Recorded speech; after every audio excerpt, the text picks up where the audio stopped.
প্রকাশিত হতে যাচ্ছে মাধ্যমিক এবং উচ্চ মাধ্যমিকের ফলাফল। মে মাসের শেষ সপ্তাহে জানা যাবে ফলাফল, জানিয়েছেন রাজ্য মধ্যশিক্ষা পর্ষদ সভাপতি। মে মাসের প্রথম সপ্তাহের দিকে আইসিএসই বোর্ডের দশম ও দ্বাদশের ফলাফল ঘোষিত হয়। এরপর মে মাসের দ্বিতীয় সপ্তাহে প্রকাশিত হয় সিবিএসই বোর্ডের দশম ও দ্বাদশের ফলাফল। এবার ত্রিপুরা মধ্যশিক্ষা পর্ষদ পরিচালিত বা টিবিএসই বোর্ডের দশম ও দ্বাদশের ফলাফলের পালা। এই নিয়ে স্বাভাবিকভাবে আগ্রহী সংশ্লিষ্ট বোর্ডের পরীক্ষার্থীরা সহ অভিভাবকরা। তবে পরীক্ষার্থী সহ অভিভাবকদের মঙ্গলবার খানিকটা স্বস্তি দিলেন ত্রিপুরা মধ্যশিক্ষা পর্ষদ সভাপতি ডক্টর ধনঞ্জয় গণচৌধুরী। তিনি জানান, প্রকাশিত হতে যাচ্ছে মাধ্যমিক ও উচ্চ মাধ্যমিকের ফলাফল। মে মাসের শেষ সপ্তাহে জানা যাবে সংশ্লিষ্ট ফলাফল।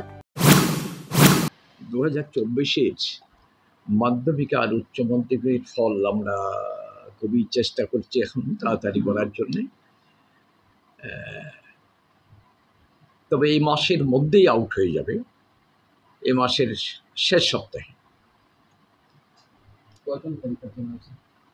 পরীক্ষার্থী হয়েছিল, তো উচ্চ মাধ্যমিকে পরীক্ষার্থী ছিল আমাদের 23,000-এর চেয়ে একটু বেশি, আর মাধ্যমিকে ছিল 33,000। বাচ্চাও তো আগে আমরা আগেকার সময়তে যেটা আমরা বলতাম কম্পার্টমেন্টাল পরীক্ষা, সেটা এক্ষুনি বলা হচ্ছে বছর বাঁচাও।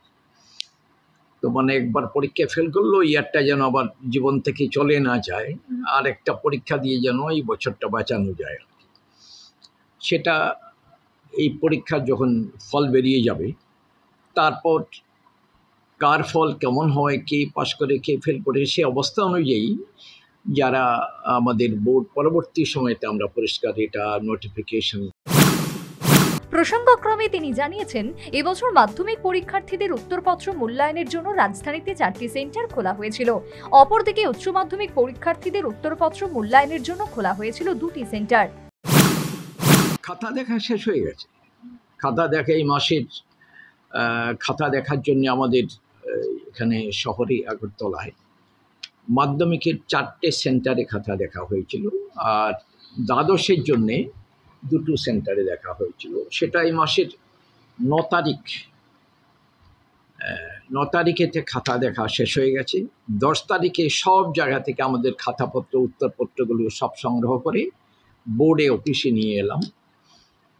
আনার পর তো রেজাল্ট পাবলিশ করার জন্য পরবর্তী যে কাজ, সেগুলো এখন আমাদের বোর্ডে আমাদের যারা কর্মচারী রাত 9টা, 9:30, 10টার কাছাকাছিও বাজে, এইভাবে এখন কাজ করতে।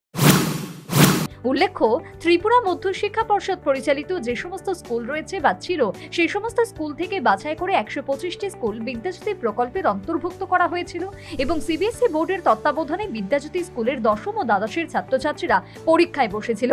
পরীক্ষার ফলাফল প্রকাশ হওয়ার পর দেখা গেল, বিদ্যাজ্যোতি স্কুলের পাশের হার বিগত বছরের তুলনায় অনেকটাই হ্রাস পেয়েছে।